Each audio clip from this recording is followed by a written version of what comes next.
Muito bem, saudações, boa noite a todos e todas. Hoje nós vamos aproveitar essa meia hora para comentar duas coisas que aparentemente são diferentes, mas que são os dois lados de uma mesma moeda.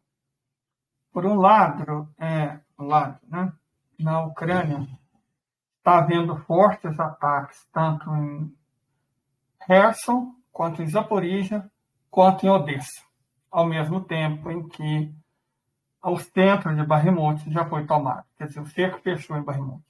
Então, hoje é 3 de abril de 2023, hoje é um dia em que as forças russas estão tendo um especial sucesso. Resumindo, ontem o centro de Bakhmut foi tomado e o cerco foi fechado. Agora, falta a famosa limpeza, que é quando as forças inimigas são apresentadas a duas opções, sendo uma delas a rendição. E também você tem o trabalho dos sapadores, né, que é tirar a mina e tal. Sapadores são muito importantes nessa fase do processo. Normalmente, essas regiões ficam muito minadas. Então, retirar as minas é exatamente o trabalho dos sapadores. O que eu não sei de verdade é se no grupo Wagner existe um grupo de sapadores. Não sei honestamente se existe sapadores no grupo Wagner. Mas, bom, se não tiver forças auxiliares da milícia, do Donbass ou das próprias forças armadas russas, com certeza serão chamados para fazer essa parte importante da limpeza. Então, isso, de toda forma, mostra o seguinte: o trabalho do grupo Wagner na Ucrânia, especificamente naquela região de Artemiovsk, né? Bakhmut com certeza vai voltar a se chamar Artemiovsk. Bakhmut foi um nome inventado pelos ucranianos. A cidade se chama Artemiovsk. Então ela vai muito provavelmente retornar ao antigo nome. Certo? Isso é quase certo. Outra coisa interessante é que, como a gente disse, foi um dia importante nas outras três cidades mais a sudoeste. Em Zaporizhia, uma base de mercenários foi destruída. E em Kherson, e sobretudo em Odessa, o pau está cantando. Certo? Era natural. As forças que a Ucrânia dizia que tinha, e efetivamente tinha, mas não no nível que demonstrou, estão simplesmente evaporando. Né? O Ocidente não tem base industrial para fornecer munição, equipamento, e a própria Ucrânia está ficando sem mão de obra. Então, não tem muito o que fazer. Não tem muito o que fazer. É aceitar a derrota. Aceitar a derrota. É só o que é possível fazer nesse instante. É aceitar a derrota. Mas não é isso, evidentemente, que o Oeste coletivo vai fazer. E, nesse mesmo sentido, de antecipar o que o OS coletivo pode querer fazer, a gente vai para um segundo ponto, que é talvez mais importante. Aliás, com certeza mais importante. O Brasil e a China estão firmando um acordo de comércio, né? No qual eles não vão mais utilizar o dólar. A China vai oferecer opção. Pague em dólar,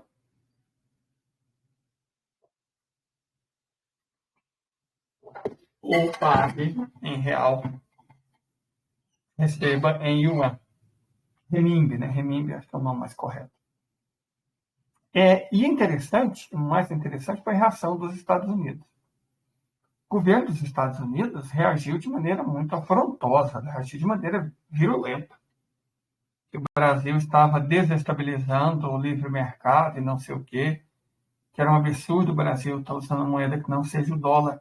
Eu creio de verdade que os americanos acharam que usar o dólar em transações comerciais era praticamente um dever dos outros países do mundo. Mas a verdade é que os Estados Unidos são preocupados que com a desdolarização, além de todos os problemas que nós já falamos, né, que é fazer com que o dólar se torne cada vez mais inútil e bilhões e bilhões em dólares que estavam zanzando no mundo voltem para os Estados Unidos. Além desse problema, como a gente disse no último vídeo, os Estados Unidos são um país que vive de exportar leis há muito tempo, certo? Exportar o dólar é uma maneira de exportar leis, porque a moeda só é faturada com a anuência dos Estados Unidos. Então, se o Brasil paga em real, recebe em yuan, e no final do ano, né, do ano fiscal, os dois países acertam a diferença, o que acontece é que a capacidade dos Estados Unidos de boicotar diminui bastante. Quer dizer, ela some, na verdade. Se não houver comércio em dólares, os Estados Unidos não tem mais como boicotar. Não tem como sancionar, as famosas sanções. E deixa eu explicar, gente. Quando a gente fala Estados Unidos, eu não estou querendo dizer Estados Unidos. É o sistema bancário, certo? Assim como a gente procurou explicar que foi o sistema bancário, na forma da Federal Reserve, do Banco da Inglaterra, os causadores da Primeira Guerra Mundial, da Segunda Guerra Mundial, e os patrocinadores desse estado de coisas que está levando à Terceira Guerra Mundial, a grande questão é que os Estados Unidos, repito e reitero, exportam leis. Exportam leis. O uso de dólar entra como uma lei, certo? A partir do momento em que o país deixa de usar o dólar nas suas transações internacionais, é como se a lei mais importante dos Estados Unidos deixasse de valer. Porque como os Estados Unidos vão sancionar um país que não usa dólar? É como se eu obrigasse, ameaçasse um vegetariano de não vender mais carne para ele. É isso. Esse é o sentido. Não faz sentido. Os Estados Unidos só têm o poder que tem, o poder discricionário, porque eles têm como sancionar. E não é, repito, os Estados Unidos, é o sistema financeiro que sanciona os países que tentam se libertar dele, desse sistema financeiro. A partir do momento em que um país tem meios outros de negociar que não seja usando a moeda norte-americana, a moeda impressa pelo Federal Reserve, né? O mando do Federal Reserve, o poder, repito, reitero, e é muito importante dizer novamente, o poder dos Estados Unidos de aplicar sanção acaba. Se os Estados Unidos não podem sancionar, eles teriam que recorrer àquilo que todo país normal do mundo faz, que é negociar. Só que os Estados Unidos não sabem negociar. Eles só aceitam impor a própria vontade. A verdade é exatamente isso. É um país que vive de impor a própria vontade numa relação social, numa relação econômica, numa relação política. Não tem como ser aliado dos Estados Unidos. O próprio Singer, né, que foi que falou isso, é perigoso ser inimigo dos Estados Unidos, mas ser amigo é mortal. E é isso. Os Estados Unidos não tem amigo, gente. Olha o que eles estão fazendo com a Europa. Hoje mesmo nós publicamos ali na outra rede social um artiguinho do Caio Alemão, que tem canal aqui no YouTube, comentando que a Alemanha quebrou, faliu. A Alemanha é um caco patético do que foi no passado. Com a Inglaterra, a situação está muito pior. Com o Reino Unido, a situação está muito pior. Com a França está sob fogo cerrado. A revolta é nítida para a população. Certo? E no meio do caos pós-reforma da Previdência na França, o Macron anuncia um orçamento de defesa recorde. Quer dizer, não pode gastar com aposentadorias, pensões, com pessoas doentes, mas pode gastar com defesa. Os militares são basicamente um grupo de inúteis na maioria dos países do mundo. Não em todos.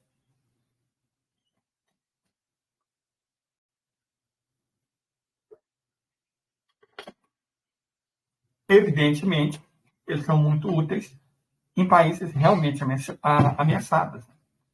Na República Popular Democrática da Coreia, na República Popular da China, na República Islâmica do Irã e na Federação Russa. Nesses locais, os militares são patriotas de verdade, são úteis e são nacionalistas, não são entreguistas que venderiam a mãe para faturar uma grana, entregam o país, sabe? Que roubam até para comprar Viagra e prótese penianas. O que a gente tem no Brasil é uma quadrilha, não é? Não é um exército. Certo? A verdade é essa, gente. Porque, pelo amor de Deus, é o papelão do Covid, é o papelão das Forças Armadas na crise Yanomami, é o papelão das Forças Armadas durante a crise ambiental que caracterizou inteiramente o governo Bolsonaro. Certo? Então, em alguns países, a gente tem que admitir que as Forças Armadas representam um papel importante no tecido social. Um papel positivo, digo. Mas a questão aqui é mais profunda do que isso. A questão é que os Estados Unidos, há muito, na verdade faz muitos anos, a gente não queria ver, deixou de ter o controle do mundo porque perdeu a capacidade industrial. Ah, mas os Estados Unidos têm indústria. Sim, ainda tem. Mas eles têm o controle da capacidade industrial do planeta? Nem sonho. Né? Quando você fala em produto industrializado, ninguém mais tem esses Estados Unidos. Que realmente é a China. Certo? Então, é isso o que lembra sempre a necessidade do Brasil se reindustrializar. O que só vai acontecer quando a gente se livrar dos dois fatores que desindustrializaram o Brasil, que reprimarizaram a economia brasileira. Quais são esses dois principais fatores que reprimarizaram a economia brasileira? O Banco Central e a Lei Candir. O Banco Central, por cobrar juros extorsivos, né, que aumenta a dívida e endividamento dos estados, do município e da União, e roubam a parte importante da capacidade do brasileiro de consumir. Certo? Com uma parcela cada vez maior dos recursos das famílias sendo gasta para pagar banco, ela não pode consumir produtos industriais. E muito mais que isso. Com taxas de juros tão obscenas, asquerosas, nojentas, imundas, é muito mais vantajoso você investir em títulos da dívida do que na atividade econômica. Então, as pessoas, os ricos, aos poucos foram abandonando a indústria e passando a se dedicar ao setor financeiro. Certo? Isso colocou no setor financeiro brasileiro a renda de quase todo o país. Então, o Banco Central foi e tem sido um agente importante da desindustrialização do Brasil, da reprimarização da economia brasileira. O Banco Central é o maior inimigo do povo brasileiro, o maior inimigo da indústria brasileira, o maior inimigo do Estado brasileiro, o maior inimigo da economia brasileira, certo? O maior inimigo da sociedade brasileira é o Banco Central do Brasil. E, incrivelmente, né, graças ao golpista e ao miliciano que antecederam esse governo, como ele tem independência, na prática se criou um monstro que não deve satisfação nenhuma a nenhum dos poderes. Quer dizer, em algum momento, se não for o Congresso, vai ter que ter o STF para ver isso, porque não pode um poder não eleito ter tanto ou mais poder que os outros três. Isso não existe, nem está previsto na Constituição. Então, o Banco Central é o maior inimigo do progresso brasileiro, do povo brasileiro, da indústria brasileira, do comércio brasileiro. O Banco Central é o maior inimigo do Brasil. E, além do Banco Central, outro fator disruptivo é a Lei Candir, que nós já falamos sempre sobre ela, mas é sempre bom repetir. O que é a Lei Candir? É a lei que dá vantagem a quem não gera emprego, não gera renda, não gera desenvolvimento no Brasil. Quem simplesmente pega um produto primário e manda para o exterior, onde ele vai ser industrializado e vendido novamente para o Brasil. Então, com Lei Candir e Banco Central Independente, não tem a mínima chance desse país se reindustrializar, diminuir a concentração de renda e voltar a se desenvolver. A verdade é essa. Qualquer um, estou sendo franco aqui, qualquer medida que o governo tomar, e não importa o governo, qualquer medida que um governo tomar que não passe pela extinção da Lei Candir e da autonomia do Banco Central, é enxugar gelo, gente. É enxugar gelo. Enxugar gelo. É. A melhoria definitiva da economia brasileira passa por abolir a Lei Candir e acabar com a independência do Banco Central. Fazer ele se submeter ao Estado, como todas as outras esferas da vida pública se submetem. A Federação Russa, voltando a falar da Rússia, tem um problema mais ou menos parecido. Tem uma FIA lá, a Elvira, que ela é meio pró-Ocidente. O Glassiev nitidamente não gosta dela. Mas ela não é uma traidora. sabe? Ela cometeu alguns equívocos? Cometeu. Mas não é uma traidora, eu não chamaria ela de quinta coluna. E, goste-se ou não, ela ajudou a economia russa no momento mais importante. Que se deve acabar com a autonomia do Banco da Rússia, isso é evidente, mas isso o Putin vai saber fazer na hora certa. Na hora certa, descobre como acabar com a independência do Banco Central, assim como a China acabou. Na verdade, desde que a China se tornou socialista, o Banco Central não teve independência hora nenhuma. Por isso que a China é um país industrializado, rico e desenvolvido. Ou você é rico, desenvolvido, industrializado, ou você tem Banco Central independente. Simples assim. O fato da Globo, da mídia brasileira, Folha, Estado, UOL, defender com unhas e dentes tão à mostra a independência do Banco Central só mostra que ela é nociva e deletéria para o povo brasileiro. Perfeito? Bom, mas voltando ao nosso assunto russo. O que levou a esse recrudescimento dos ataques por parte da Federação Russa? Eu acredito que tem a ver com a pergunta que a Ana Valéria me fez hoje, que eu passei o dia tentando responder. Armas estão entrando na Ucrânia. Ainda estão entrando na Ucrânia. Por onde?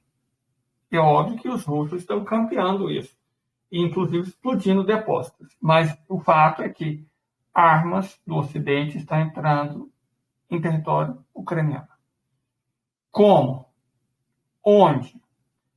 Gente, a fronteira da Polônia com a Ucrânia, ela é muito maleável, né? Mas ela é muito vigiada. Ela é muito vigiada. Então, honestamente, eu apostaria na fronteira com a Romênia, com a Eslováquia, com a Hungria não, evidentemente, mas na fronteira com a Romênia e com a Eslováquia. Porque Odessa não tem como ser, embora os ataques virulentos da Federação Russa, hoje mesmo, nesse exato momento, de madrugada lá, deve ter acabado. Mas até agora mesmo, as forças aeroespaciais russas estavam descendo a bordura em Odessa. Como os russos gostam de trabalhar com o princípio da retaliação, existe uma chance dessas armas, ou parte delas, estarem entrando por Odessa. Não vão entrar mais, mas é provável que elas tenham entrado. Da mesma forma, se a gente considera os ataques com mísseis Kinjal em Ivano-Frankivsk, a fronteira com a Eslováquia e a Romênia se torna outro ponto, provavelmente poroso, onde as armas do Ocidente entram na Ucrânia. Se as armas entrarem, gente, é difícil, porque a Ucrânia não tem mais um sistema ferroviário operacional. A Rússia destruiu todos os nós. A Ucrânia não tem mais refinaria de combustível, a Rússia destruiu todas, então ela precisa ser transporte rodoviário, né? Porque na prática a Ucrânia não tem mais litoral. Ainda tem uns babacas lá em Odessa, mas está vigiado 24 horas por dia por drones e navios russos. Então não tem jeito de ser por Odessa, até porque a Turquia fechou o Mar Negro.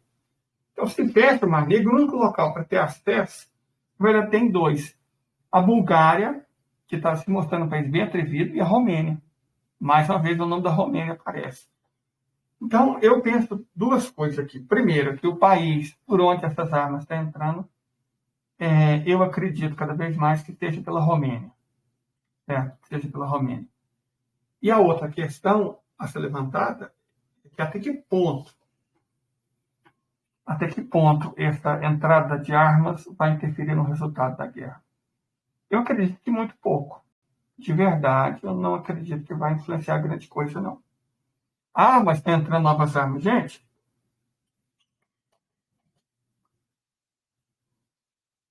vou falar para vocês aqui.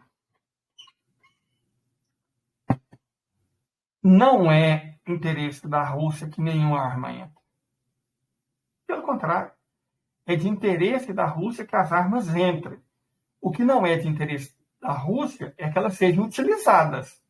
Mas entrar armas é muito melhor para a Rússia. Porque se eles entram, eles vão ter que colocar elas em algum lugar, né? Supondo que elas consigam transportar, que as Forças Armadas da Ucrânia, da OTAN e dos mercenários consigam interpretar qualquer mensagem entre Brasil e Rússia, no sentido de que honestamente, eu refleti muito sobre isso, para ver se eu podia chegar a essa conclusão. Quer dizer, o que o Brasil ainda tem com isso? Sabe? Tá, eu entendo, no aspecto militar, tudo que você não quer é que a Ucrânia envie armas para a linha de frente. E que o Ocidente envie armas para a Ucrânia enviar para a linha de frente. Isso é o que você não quer. Mas e o Brasil nisso? Olha, honestamente, de verdade aqui, o Brasil tem um papel. Tem um papel. Porque, por algum tempo, ficou uma impressão assim, desagradável de que o governo brasileiro estava bandeando, trocando de lado, tinha uns questionamentos contra a Rússia e tal, ameaçou umas firulas conversando com a Ucrânia, o que ia conversar e não sei o quê. E, de repente, as coisas parece que voltaram a normalizar. Voltou à normalidade. Por quê? Porque você quer evitar um contato entre Ucrânia e Brasil. O voto do Brasil contra a condenação à Rússia na ONU, ele não valia nada, mas, ao mesmo tempo, valia tudo.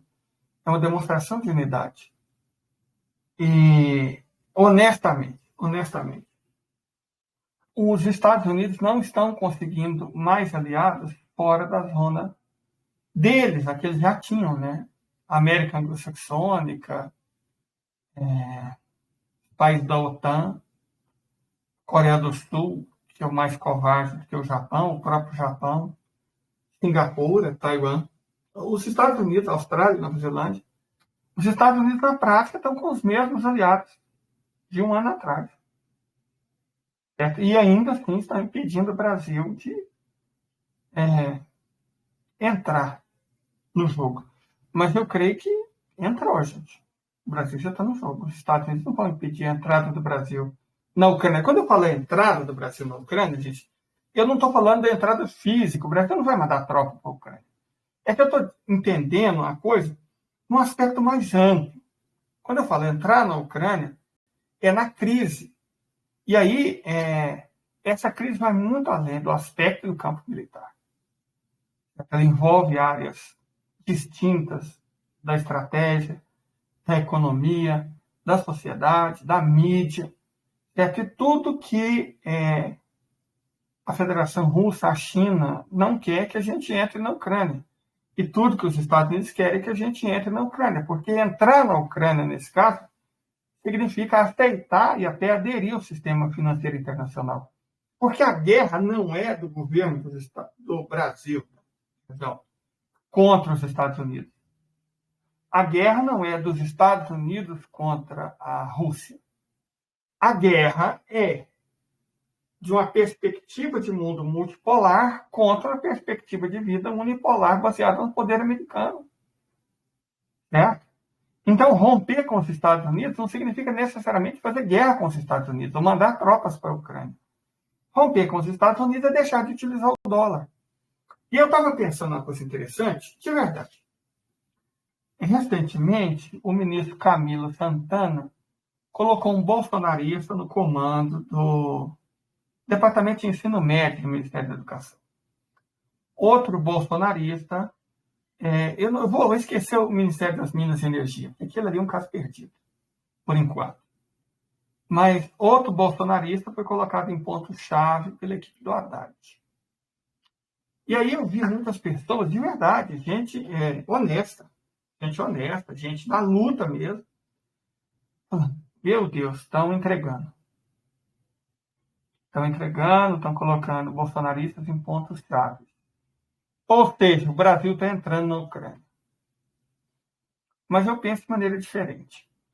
O que acontece é que as pessoas podem estar confundindo lealdade com praticidade. Vamos pegar, por exemplo, o bolsonarista que entrou no Ministério da Educação. Um bolsonarista, né, de primeira hora, reforma do ensino médio, governo Temer, implantar um novo ensino médio. Né? Nossa Senhora, o cara é uma quinta coluna. Talvez não. Talvez o cara só seja extremamente obediente ao governo. Não interessa que governo seja. Se for assim, vamos supor ser o jeito que o Camilo Santana colocou para o governo Bolsonaro. Ele foi leal ao Bolsonaro? Com certeza foi, porque o Bolsonaro, a qualquer sombra de dúvida, ele mandava o cara embora. Em que medida uma pessoa que seja leal e obediente é ruim? Ah, mas o cara participou do governo Bolsonaro. Gente, muito pouca gente no poder não participou do governo Bolsonaro. E eu repito, era possível participar do governo Bolsonaro sem ser um bolsonarista? Olha, se a pergunta fosse, é possível participar do governo Bolsonaro sem ser um filho de uma puta? Eu diria que não. Você tem que ser um.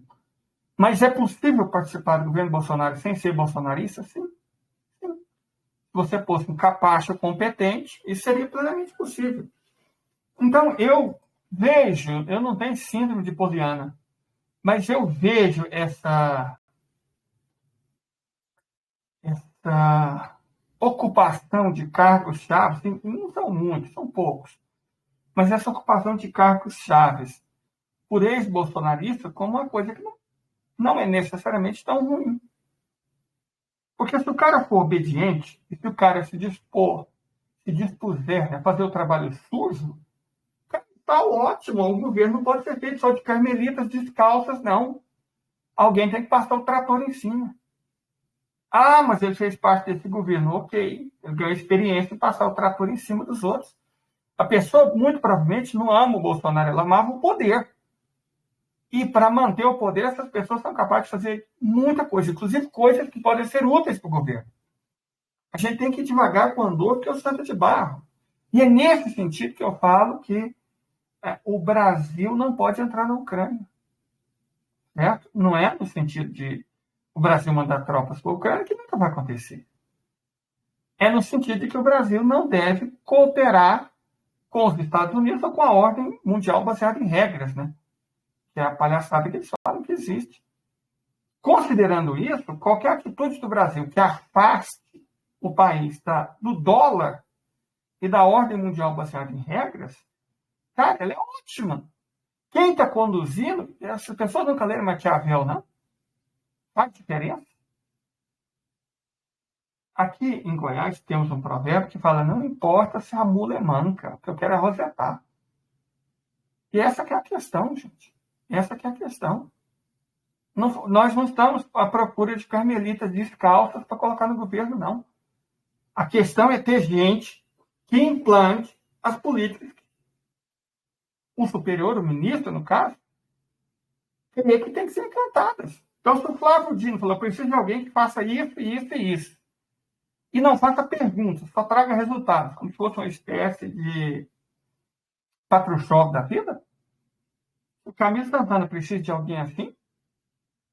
Precisa de alguém assim, gente. Ou vocês acham, honestamente, que tudo é resolvido na negociação? Não é assim que o mundo funciona. Tudo é resolvido politicamente, mas não necessariamente pela negociação. Então, às vezes, você não precisa de um negociador mais um. Às vezes, o que você precisa é um cara que te obedeça. Fala, faça isso e isso, ele vai lá e faz. Por exemplo, o cara do Ministério da Educação. Participou da reforma do ensino médio, blá, blá, blá. Qual foi a grande notícia de hoje? Não foi exatamente o governo Lula anunciando que vai deixar de implementar muita coisa prevista na reforma do ensino médio? Quem melhor para dizer o que daquilo incomoda mais do que alguém que participou da implementação?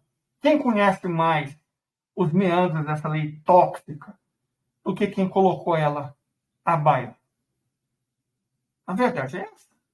Você fala, mas isso é meio esquisito, isso não é republicano. Gente, republicanismo no Brasil levou a Carmen Lúcia, levou a Joaquim Barbosa. Vamos parar com isso. É de verdade, vamos parar com isso. Vamos parar com isso. Tem nada de ser republicano, não. Recondução daquele infeliz. Né? Aliás, dos dois últimos procuradores-gerais da República, pelo amor de Deus. Que desgraça são aquelas, gente. E por que reconduziu? Um deles foi reconduzido pela Dilma. Por que reconduziu? A republicanismo. Gente, que mané republicanismo o quê? Será que ainda vai se levar a Justiça do Paraná, do Sul do Brasil, a sério? Nada do que procuradores do juiz do Sul do Brasil sugerir, nada do que esse povo sugerir tem que valer alguma coisa. Tem que ser levado a sério. Ah, mas tem a lista tríplice. Gente, a lista tríplice, coloca ela no papel higiênico e faz o uso adequado. É para isso que ela serve. Tem dessa de republicanismo, lista tríplice, não. Nós estamos em guerra, em guerra. E em guerra, às vezes, muito mais do que seu amigo, você precisa do cara que é capaz de obedecer. Do cara que é capaz de implementar o que você acha que é necessário ser implementado. Amor não vence guerra, não, gente. Não vence guerra. É uma batalha, é um confronto, é um conflito. Você precisa de pessoas que colocam a mão na massa. Você precisa de Patrushovs. Tá, o Patrushev é um nacionalista leal. E nós estamos falando de pessoas de caráter questionável, de compromisso questionável com o povo, com o governo.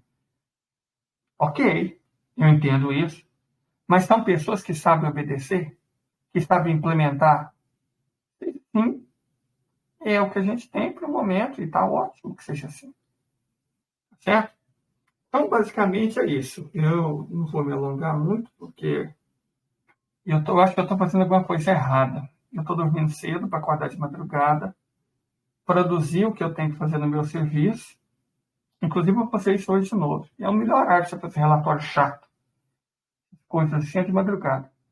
E aí eu acordo de 2h30 e lá pelas 5 horas eu volto a dormir. E aí eu acordo lá pelas 8 horas. Hoje eu acordei 8 horas, olha que loucura. Mas isso é ruim. Olha, gente, isso é produtivo. Eu preciso produzir, eu tenho que comer. E eu produzo muito melhor no silêncio da madrugada. Eu fico cansado, mas a vida é assim. Né? A vida é assim. É um meio que consigo produzir. Hoje eu consegui, graças a Deus, produzir bastante coisa para o canal, porque de madrugada eu produzi bastante coisa para o meu patrão. Né? Se eu tenho o privilégio, na maior parte do ano, época de colheita e plantio não, mas se eu tenho o privilégio, na maior parte do ano, escolher o horário que eu trabalho, né? Então eu acho que é um privilégio que eu não posso abrir mão. Certo? Por mais estranho que fiquem meus horários, eu creio que é o mais adequado a ser feito. Então, o que eu tinha para falar hoje é basicamente isso. Eu não quero produzir vídeos muito curtos, a não ser quando as pessoas têm dúvida, tem questões a serem levantadas. E aí vamos falar um pouco sobre isso. Vamos supor que você que está me vendo aqui no YouTube ou no Twitter, né, tem uma questão a ser levantada. O que você faz? Gente, o fórum em que eu falo a gente porque não é só eu, é muita gente boa de verdade mesmo. Debate essas coisas é o nosso canal no Telegram. Certo? O nosso canal no Telegram é o fórum onde a gente debate os assuntos que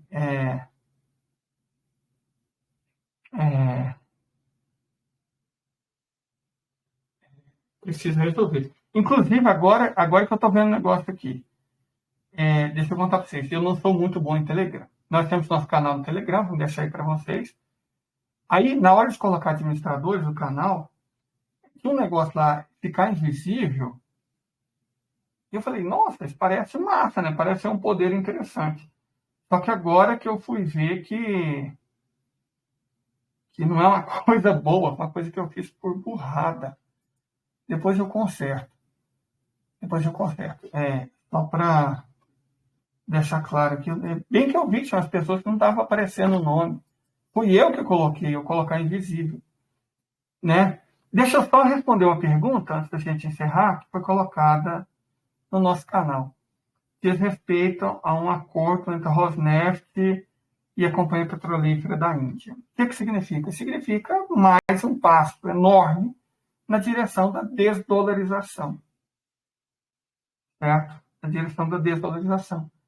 Quer dizer que a Rússia paga as importações em rublos e a Índia paga as importações em rúpias.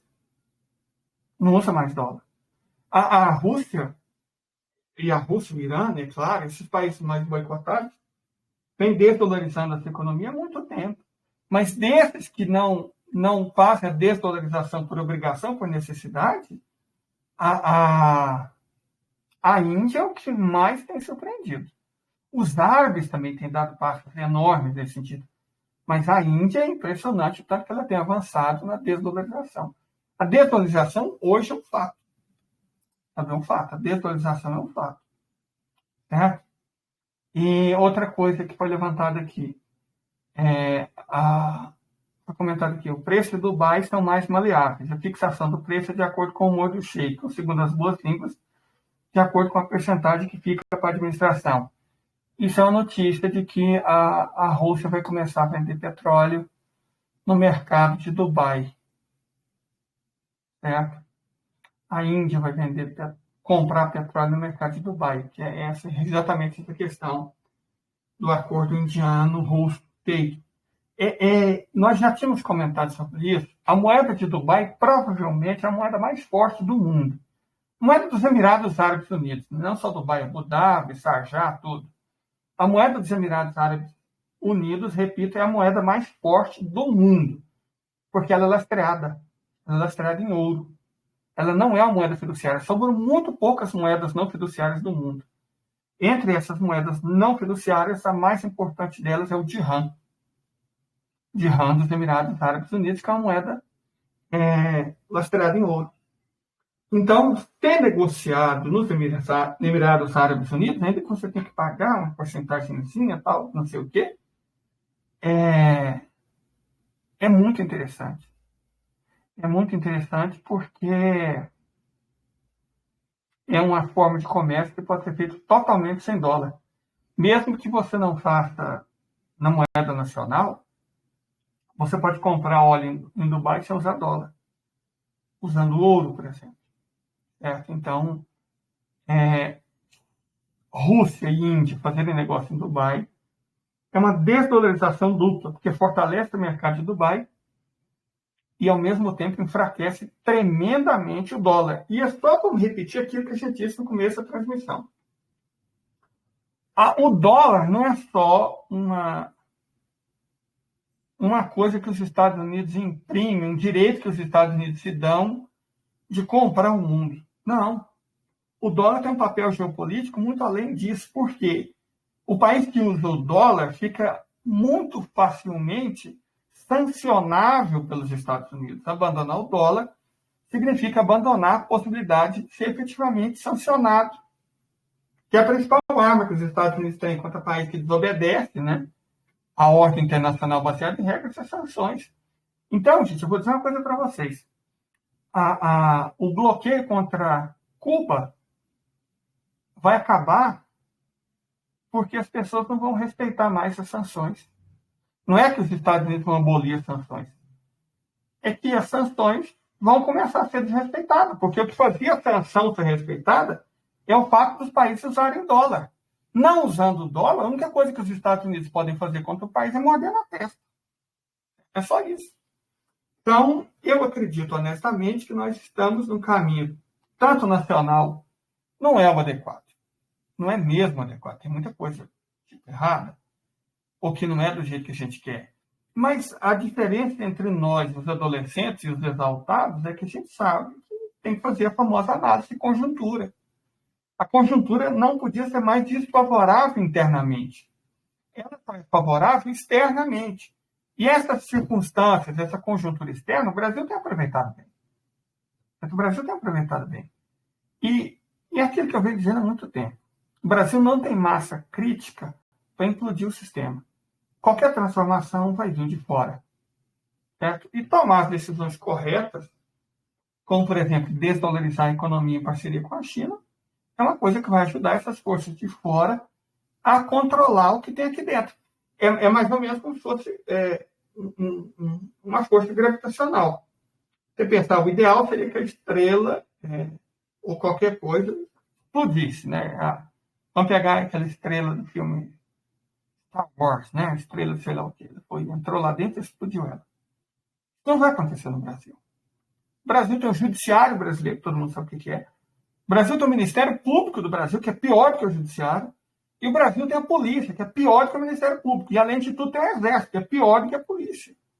Um país com essas instituições tão miseráveis, não tem como fazer nada internamente. Não tem, gente, de verdade, não tem. Agora, por fora, tem jeito de você destruir o sistema. É mais ou menos o seguinte, imagina um ovo. Tem duas maneiras do ovo quebrar. Você choca ele, vai quebrar de dentro para fora quando nasce um pintinho. Vamos chamar esse pintinho de pintinho da revolução. Gente, o ovo do Brasil não vai dar um pintinho, não vai dar nada. Ele está podre. Ele está podre. Ele não vai chocar. Está podre. Agora, coloca ele dentro da água. A 3 metros de profundidade, ele vai estourar por causa da pressão. Pressão externa. Então, é isso que está fazendo. É isso que dá para fazer. Por analogia. O que dá para fazer com o Brasil, com a economia brasileira, com a sociedade brasileira, com a política brasileira, é mergulhar cada vez mais fundo nas águas da mudança internacional. E aí não interessa a força que a gema está exercendo lá dentro. Vai chegar numa determinada profundidade de imersão que o ovo vai ser quebrado de fora para dentro. Ele não vai implodir, mas vai ser explodido pelas circunstâncias internacionais. Tá certo? Então, basicamente, é isso. Querendo participar das nossas discussões, inclusive me ajudar a fazer, perdão da má palavra, as cagadas que eu faço, por não saber mexer bem com a ferramenta, é só entrar no nosso canal no Telegram. Tenha uma boa noite e até amanhã, na graça de Deus Pai. Boa Semana Santa, tá? Claro, se você for católico. Mas se você não for, namastê, paz e bem. Ai, socorro. Salam, shalom, axé. Não fazemos acepção de pessoas. Tenha um ótimo dia que ainda resta, uma ótima segunda-feira que resta, uma ótima semana. Até mais.